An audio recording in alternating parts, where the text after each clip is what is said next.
Hello AP, మీరు కనుక నిజంగానే పవన్ కళ్యాణ్ గారి ఫ్యాన్స్ అయితే జస్ట్ వీడియో 3 minutes మాత్రమే ఉంటుంది కాబట్టి వీడియోని స్కిప్ చేయకుండా లాస్ట్ వరకు చూసి మీ ఒపీనియన్ ఏంటో కామెంట్ లో గుర్తిపడేయండి. ఇంకా లేట్ ఎందుకు స్టార్ట్ చేద్దామా. 2024 అంటే ఈ సంవత్సరం అన్నది పవన్ కళ్యాణ్ గారికి మర్చిపోలేని ఇయర్ గా నాకు తెలిసి సెలబ్రేట్ చేసుకుంటారేమో. బికాస్ తను రాజకీయాల్లోకి వచ్చి ఎన్ని సంవత్సరాలు అయినా సరే ఈ సంవత్సరం ఉన్నంత సపోర్టింగ్ అన్నది ఇంకా ఏ ఇయర్ కూడా లేదని చెప్పుకోవచ్చు. ఎస్పెషల్లీ పిఠాపురంలో తను ఎమ్మెల్యే అవ్వడానికి అవకాశాలు అయితే ఎక్కువగా ఉన్నాయి.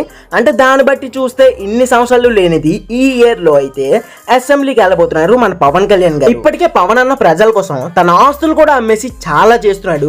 అలాంటిది వన్స్ ఒకసారి అసెంబ్లీకి వెళ్ళాడే అనుకోండి, ఇంకా అక్కడ చుక్కలు చూపిస్తాడు, నాది గ్యారంటీ మావా. అండ్ పిఠాపురం ని కూడా కింద నుంచి పై స్థాయికి తీసుకొని వెళ్తాడని నేనైతే గట్టిగా నమ్ముతున్నా. మరి నాతో పాటు ఎంతమంది నమ్ముతున్నారో కామెంట్ లో తోసేయండి. అండ్ ఇప్పుడు ఈ రాజకీయాల విషయాలు వదిలేస్తే మన అన్నయ్య గారి మూవీస్ మీద ఒక లుక్ వేద్దాం మావా. ఫస్ట్ గా సాహో డైరెక్టర్ అయిన సుజీత్ గారితో సినిమా అనగానే పవన్ కళ్యాణ్ గారికి ఉన్న క్రేజ్ అండ్ ఆ స్వాగ్ కి అండ్ సాహో డైరెక్టర్ అనగానే ఎన్ని ఎలివేషన్స్ ఉంటాయో, ఎలాంటి మూవీ తీస్తారా అన్న ఎగ్జైట్మెంట్ అన్నది ఈజీగా లేచిపోయింది మావా. అండ్ ఆ తర్వాత మొన్న వచ్చిన గ్లింప్స్ చూసాక ఆ ఎక్స్పెక్టేషన్స్ అన్నవి నార్మల్ గా లేవు, పీక్స్ లో ఉన్నాయి భయ్యా. ఈ సినిమా అన్నది పవన్ కళ్యాణ్ గారికి పాన్ ఇండియాలో ఫస్ట్ మూవీ కాబట్టి గట్టిగా సక్సెస్ అయితే మాత్రం అటు రాజకీయాల్లోనే కాదు సినిమాల్లో కూడా గట్టి సక్సెస్ ని చూస్తాడు మన పవన్ అన్న. అండ్ మనందరికీ తెలుసు ఈ సినిమా కూడా ఈ 2024 లోనే సెప్టెంబర్ 27th రిలీజ్ కాబోతుంది థియేటర్ లో. ఆ తర్వాత కూడా అన్ని అనుకున్నట్టే జరిగితే రీసెంట్ గా హరిహర వీరమల్లు నుంచి ఫస్ట్ టీజర్ వచ్చింది భయ్యా.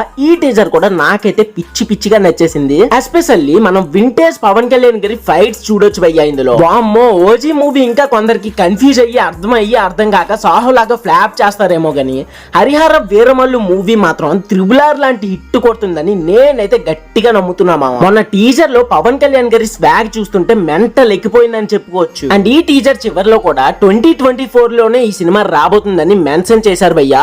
ఇంకా డేట్ అయితే అనౌన్స్మెంట్ చేయలేదు, బట్ పక్కా 2024 లోనే దిగే ఛాన్సెస్ అయితే ఎక్కువగా ఉన్నాయి. అండ్ ఆ తర్వాత 25 ఫస్ట్ హాఫ్ లోనే ఉస్తాద్ భగత్ సింగ్ కూడా దిగొచ్చు భయ్యా. అంటే నెక్స్ట్ 1 year చూసుకున్నట్లయితే నెక్స్ట్ 365 days లో పవన్ కళ్యాణ్ గారి డేస్ అయితే గట్టిగానే ఉన్నాయని చెప్పుకోవచ్చు. నేనైతే ఎలక్షన్స్ కోసం అండ్ అలానే ఓజీ ఫిలిమ్స్ కోసం పిచ్చిగా వెయిట్ చేస్తున్నామావా. మరి నాతో పాటు పవన్ కళ్యాణ్ గారి ఫ్యాన్స్ ఎవరైతే వెయిట్ చేస్తున్నారో కింద కామెంట్ సెక్షన్ లో #జనసేన అండ్ అలానే #ఓజీ మూవీ అని గుద్ది పెడేయండి. అండ్ మీరు కనుక నిజంగానే పవన్ కళ్యాణ్ గారి ఫ్యాన్స్ అయితే పక్కా ఈ వీడియోకి లైక్ చేసి ఒక ఫ్రెండ్స్ కి ఇద్దరికి షేర్ చేస్తారని మనస్ఫూర్తిగా కోరుకుంటున్నా. ఇంకా ఈ వీడియో అయితే ఇంతే.